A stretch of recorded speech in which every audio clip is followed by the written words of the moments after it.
दोस्तों, murder mystery का मतलब होता है हत्या के रहस्य। हमारे देश में न जाने कितनी ही हत्याएं हुई, कुछ सुलझे और कुछ अब भी राज बने हुए हैं। आपने किताबों या फिल्मों में न जाने कितनी ही मर्डर मिस्ट्री देखा या पढ़ा होगा, लेकिन अगर यही सच्चे अपराध पर आधारित हो तो आप क्या सोचेंगे?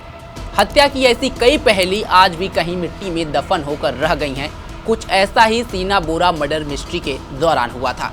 क्या हमें ये कभी पता चल पाएगा कि मासूम प्रद्युमन ठाकुर को किसने मारा? ऐसे तो अनसुलझी हत्या के मामले बहुत हैं, लेकिन आज हम देश के उन बड़े हत्याकांड का जिक्र करेंगे जो आज भी अनसुलझे रह गए। आज हम उन्हीं हत्याकांड का जिक्र करेंगे जिसने देश को हिला करके रख दिया।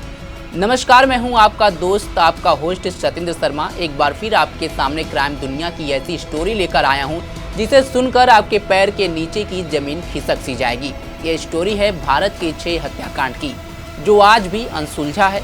इस वीडियो में इन हत्याकांड की कुछ ही कहानी हम आपको बताएंगे और फिर अगले एपिसोड में एक एक केस के बारे में पूरी तह तक जाएंगे। दोस्तों, सबसे पहले बात करते हैं आरुषि मर्डर मिस्ट्री की, जिस केस में बड़े बड़े लोग नप गए। तारीख 16 मई 2008, जब आरुषि तलवार और हेमराज बंदासी की हत्या ने पूरे देश को हिला करके रख दिया। उस दिन 14 साल की आरुषि और 45 साल के हेमराज की हत्या कर दी गई थी। इस मामले की सबसे ज्यादा मीडिया कवरेज हुई। ये वो केस है जो मीडिया में सबसे लंबे समय तक बना रहा। हत्यारा कौन है, किसने आरुषि को मारा, ऐसा न जाने कितने ही सवाल आज भी देश पूछता है। देश की जनता ये अनुमान लगा रही है कि आरुषि की हत्या उसके खुद माता पिता ने की है। सवाल है कि क्या सच में कोई अपनी ही बेटी की ऐसी निर्मम हत्या कर सकता है? तो ही अब बात करते हैं दूसरे हत्याकांड की, जब एक पंजाबी सिंगर की दिन दहाड़े मोटरसाइकिल सवारों की गैंग ने हत्या कर दी। ये सिंगर और कोई नहीं बल्कि अमर सिंह चमकीला थे, संगीत की दुनिया के बादशाह और एक निडर पंजाबी विद्रोही जो आज भी पंजाब में सभी कलाकारों में से एक माने जाते हैं। उनकी मौत कैसे हुई, ये आज भी रहस्य बनकर रह गया है। जब वे अपने करियर के शिखर पर थे, तब उन्हें हमेशा खालिस्तानी आतंकियों से हत्या की धमकी मिलती रही थी। शायद इसलिए अमर सिंह के गाने काफी क्रांतिकारी होते थे। 8 मार्च 1988 को पंजाब के मेहसामपुर में उनके कार पर हमला किया गया। इस दौरान अमर सिंह की पत्नी अमरजोत भी उनके साथ थी। दोनों को गोलियों से भून दिया गया था। अमरजोत को जहां छाती पर गोली लगी थी, तो वहीं अमर सिंह को सीने में 4 गोलियां मारी गई थी। दिन दहाड़े कई लोगों के सामने सिंगर की निर्मम हत्या होने के बावजूद किसी को भी गिरफ्तार नहीं किया गया। अमर सिंह के कई सहयोगियों ने शिकायत की कि अन्य पंजाबी गायकों ने अमर के खिलाफ षड्यंत्र रचा था, क्योंकि वह उनसे ज्यादा मशहूर थे। आज भी चमकीला की मौत किसने की, ये कई लोगों के बीच रहस्य बना हुआ है। न ही ये केस सुलझा और न ही इस केस में किसी की गिरफ्तारी की गई। यहाँ हम आपको तीसरे हत्याकांड के बारे में अब बताने जा रहे हैं, जिसने कांग्रेस के बड़े एक नेता की पत्नी की हत्या कर दी गई थी। बता दें, कांग्रेस सांसद शशि थरूर की पत्नी सुनंदा पुष्कर की मौत आज भी रहस्य बनी हुई है और जो अभी तक सुलझ नहीं पाया है। पुष्कर की दिल्ली के लीला पैलेस में एक होटल के कमरे में हत्या कर दी गई थी। शशि थरूर को उनका शव 17 जनवरी 2014 को मिला था। पहले माना गया था कि सुनंदा ने आत्महत्या की है। बाद में रिपोर्ट में सामने आया कि सुनंदा की मृत्यु सामान्य नहीं थी। बताया जाता है कि उनके शरीर पर कई चोट के निशान थे। 10 अक्टूबर 2014 को मेडिकल टीम ने बताया कि उनकी मौत जहर से हुई है। वहीं 6 जनवरी 2015 को दिल्ली पुलिस की एक रिपोर्ट में कहा गया था कि सुनंदा की हत्या की गई थी। आज भी ये मामला अदालत में चल रहा है। अब भी सवाल खड़े होते हैं कि सुनंदा की मौत कैसे हुई थी। तो ही दोस्तों, अब बात करते हैं रेयान स्कूल मर्डर केस की, जो चौथा हत्याकांड है। बात 2017 सितंबर की है, जब गुड़गांव के रेयान इंटरनेशनल स्कूल के बाथरूम में दूसरी कक्षा का प्रद्युमन ठाकुर मृत पाया गया था।